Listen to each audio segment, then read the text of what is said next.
Amara stood quietly in the corner of the grand dining room, holding a tray of steaming soup bowls. The golden light from the chandelier made the room shine. Crystal glasses sparkled, silver dishes gleamed, and laughter filled the air. Everyone sat at the long table except her. Mrs. Okafor's sharp eyes followed Amara with irritation. "You don't sit at the family table until you earn your place in this home," she said coldly. A few relatives chuckled softly, pretending not to notice Amara's embarrassment. Amara forced a small smile, trying to hide her hurt. Ngozi, the maid, stood nearby and watched with pity. As Amara moved closer to serve the soup, Mrs. Okafor suddenly hit her hand lightly with a spoon. "Serve properly, you village girl. I told my son not to marry beneath him," she snapped. The room went silent. No one dared to speak. The sound of the spoon falling back on the plate echoed. Amara's eyes filled with tears, but she quickly blinked them away. She didn't want anyone to see her pain. Then a phone rang. Mrs. Okafor's face brightened immediately. My son," she said, grabbing her phone. She answered happily and placed it on speaker. Keen's warm voice filled the room. "Tell Amara I miss her cooking," he said lovingly. For a moment, everyone looked at Amara. Mrs. Okafor's smile slowly disappeared, her pride wounded by her son's words.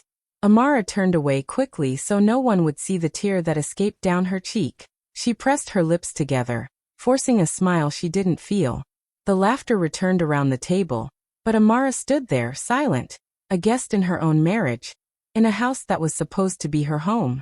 The only person who could defend her was thousands of miles away, and all she could do was endure the quiet humiliation, waiting for the day things might change. Amara grew up in Nsukka, a small, warm town filled with friendly faces and busy markets.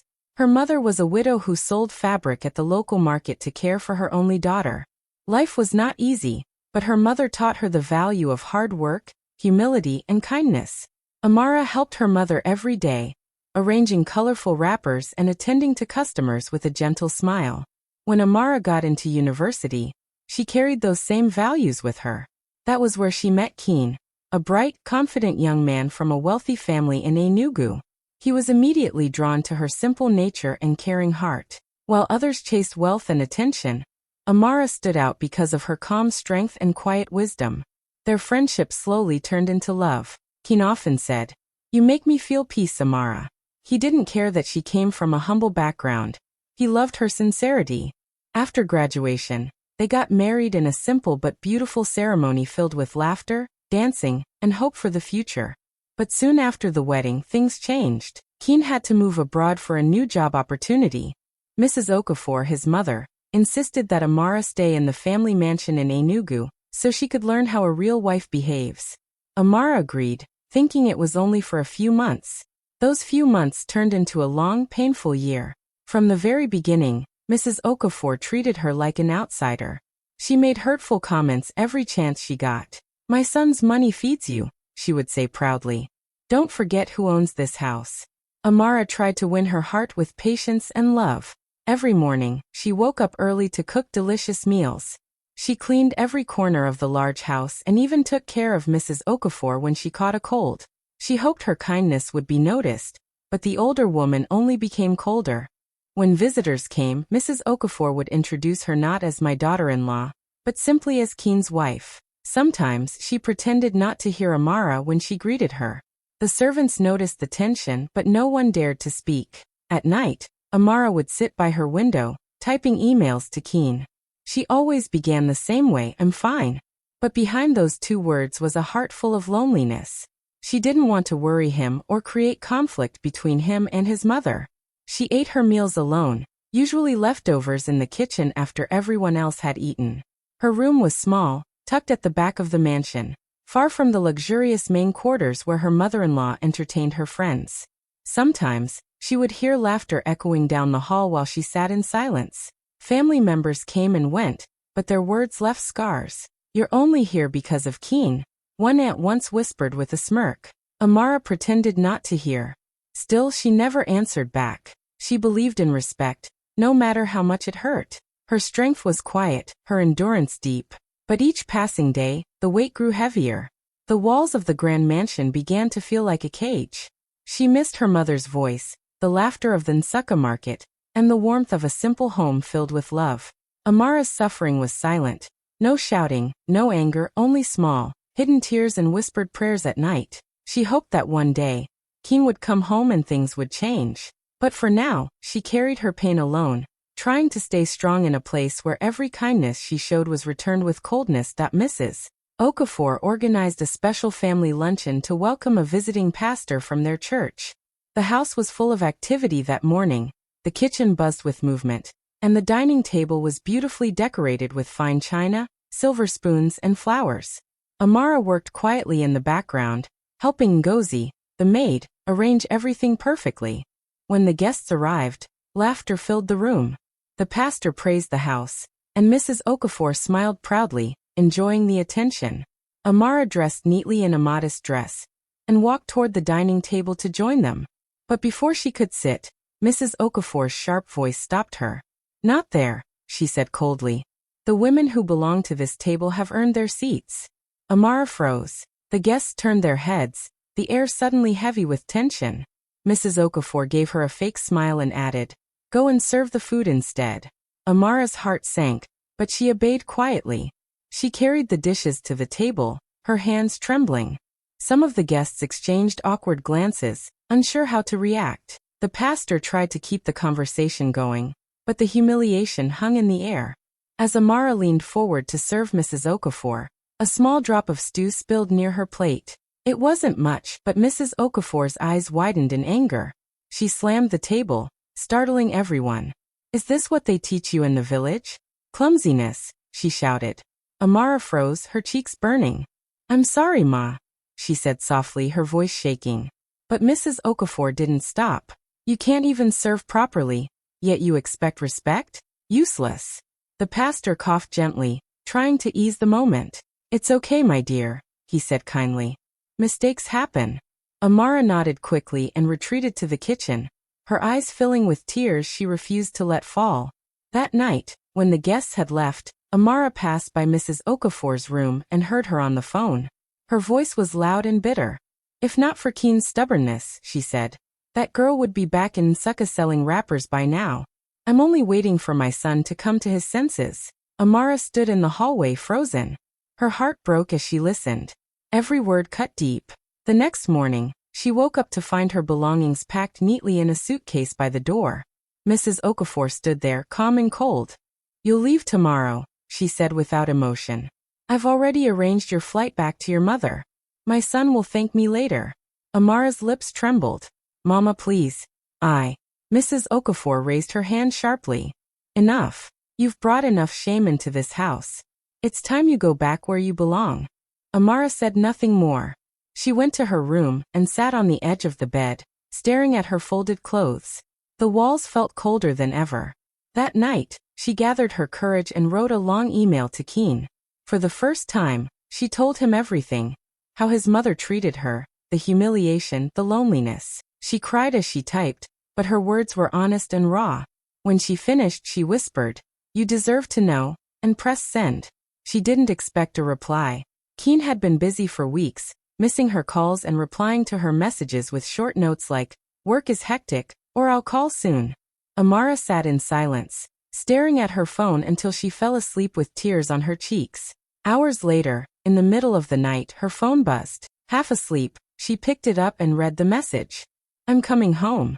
Her heart stopped. For the first time in months, hope flickered in her chest. She whispered his name softly, "Keen," and held the phone to her heart as tears of relief rolled down her face.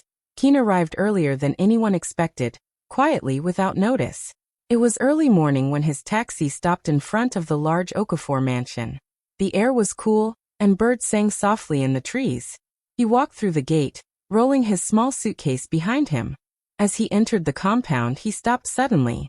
There, in front of him, was Amara, sweeping the compound in her simple house clothes. She looked tired but graceful, her movements slow and careful. On the balcony above, Mrs. Okafor sat comfortably in a silk robe, sipping her morning tea as if she were a queen. Amara froze when she saw Keen.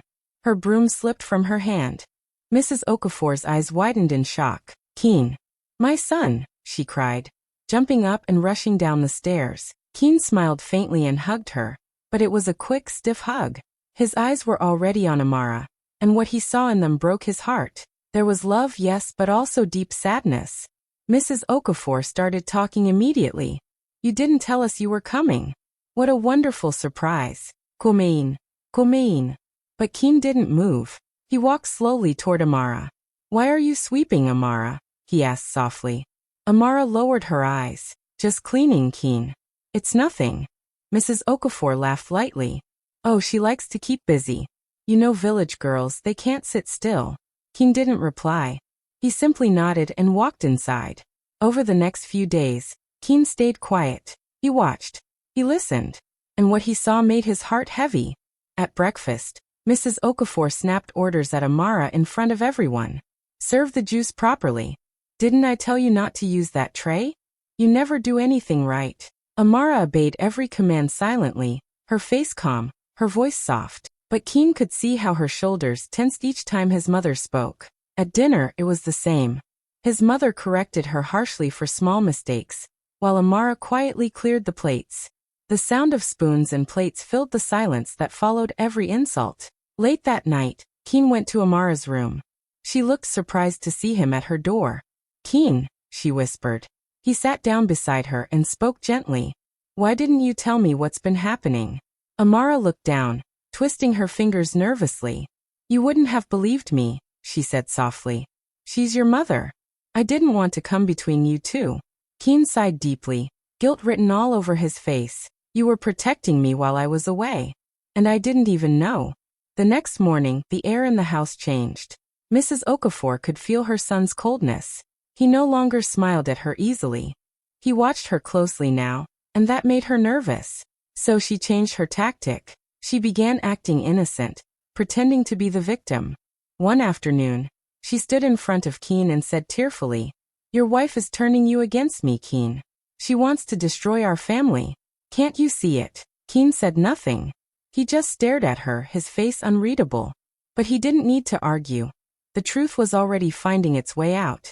Ngozi, the maid, had seen everything for months. She had watched how Amara suffered in silence and how Mrs. Okafor insulted her daily. One afternoon, when Mrs. Okafor was shouting again, calling Amara useless and trash, Ngozi quietly recorded it on her phone. That evening, when Keen was alone in the living room, Ngozi slipped him the phone.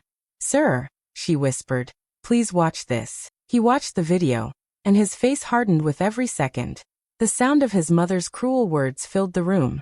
You'll never be part of this family, no matter what you do. Keen closed his eyes, his jaw tight with anger and heartbreak. Later that night, during dinner, the family gathered again. Mrs. Okafor was cheerful, pretending everything was fine. But Keen suddenly picked up his phone and played the video aloud.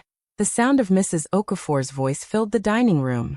Everyone froze. The servants stopped moving. Amara looked down, her hands trembling. You'll never be part of this family, no matter what you do. The words echoed again and again. Mrs. Okafor's face turned pale. Keen. I can explain. But Keen's eyes were full of pain. Explain what, mother? That you made my wife live like a servant in her own home. Tears rolled down Amara's face silently. She didn't look up. She had no words. Mrs. Okafor tried to speak, but her voice shook. I did it for you, my son. I only wanted what's best for you. Keen stood up slowly. No, Mama, he said quietly but firmly.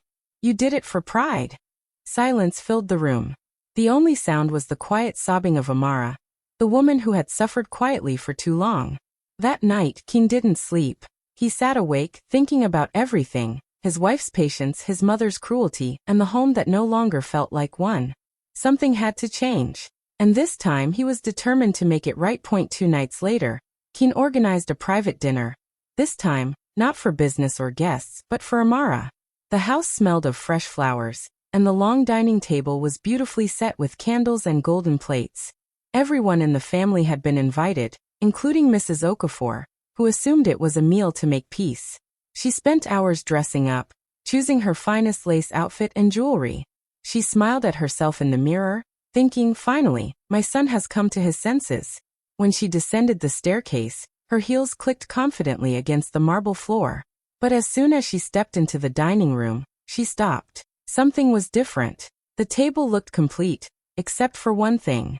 The seat she usually sat in was missing. Her eyes scanned the room, confused. Every other seat was taken. Even more surprising, Amara was sitting at the head of the table, where the most honored guest usually sat. Keen stood beside her, calm and serious. The relatives murmured quietly, sensing that something important was about to happen. Mrs. Okafor forced a smile. "Keen, my son," she said, laughing nervously. "What's going on here? Why is she sitting there?" Keen looked at his mother for a long moment before speaking.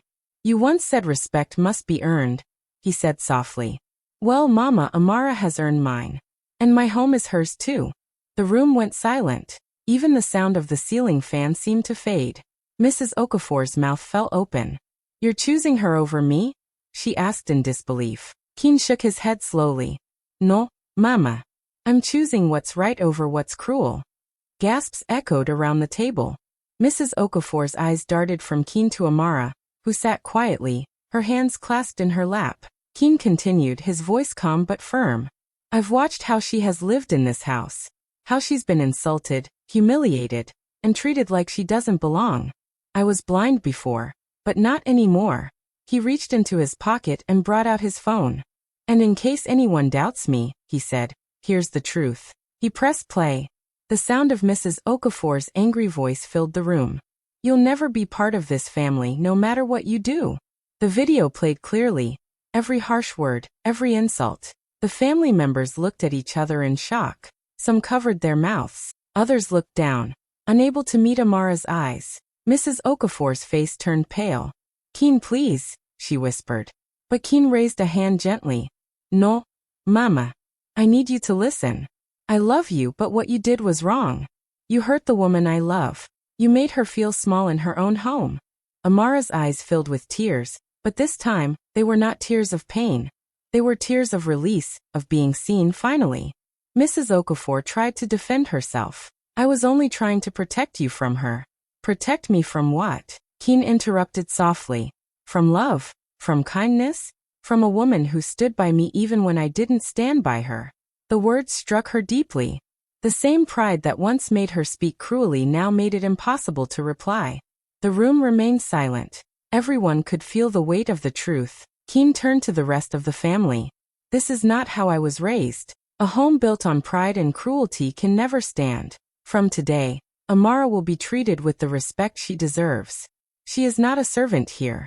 She is my wife, and the heart of this home." Some of the relatives nodded slowly.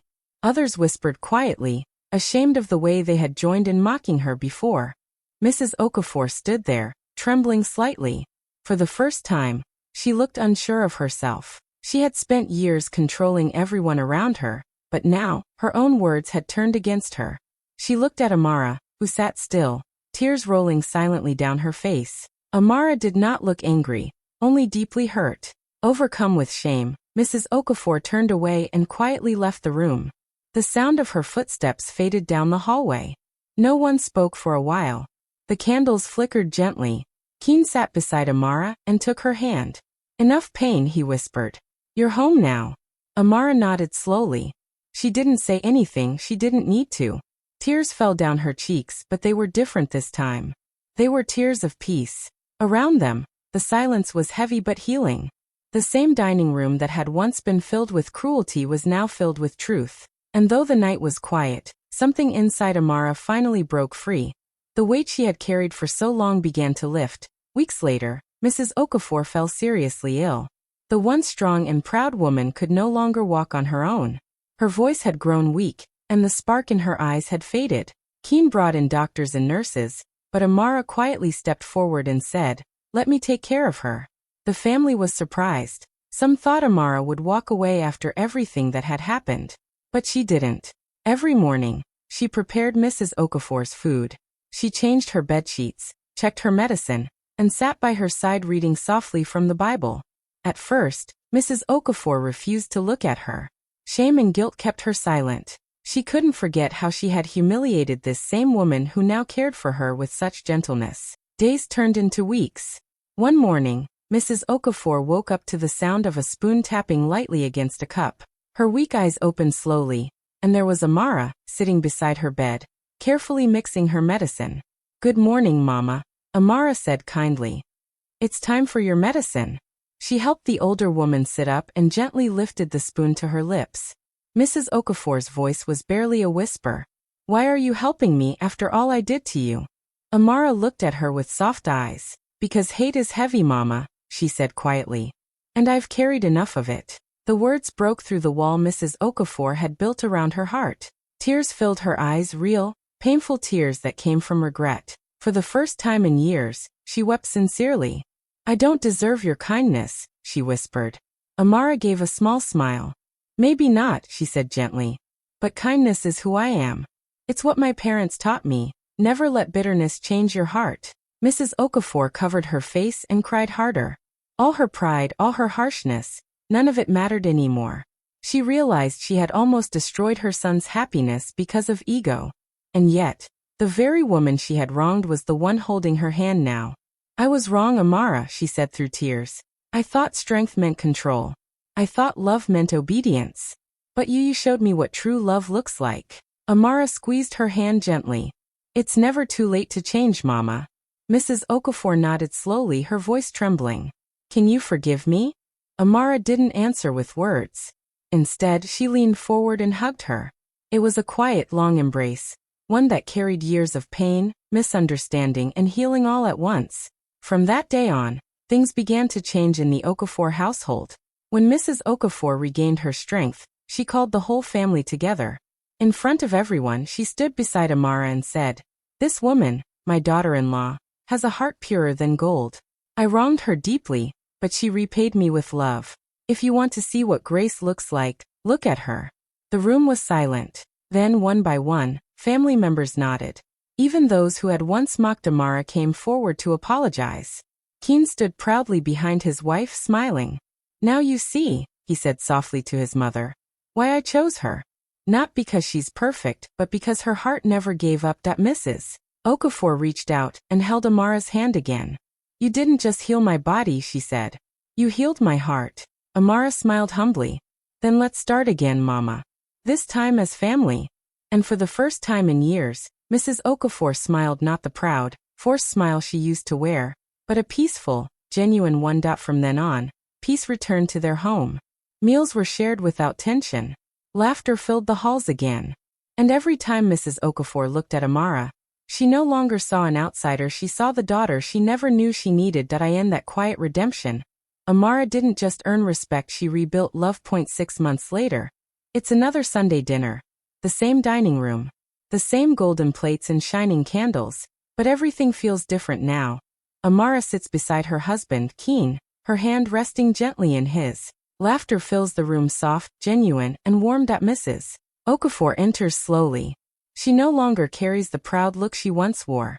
Instead, there's calmness in her eyes. She walks to the table and takes a seat, not at the head, but beside Amara. She looks at her daughter-in-law and smiles faintly. You'll serve the soup today, Amara, she says softly. The table isn't complete without you. Amara's eyes fill with tears. The same table that once made her feel unwanted now welcomes her with love. Keen reaches over and gently squeezes her hand. Around them, family members share knowing glances. They've all witnessed the change.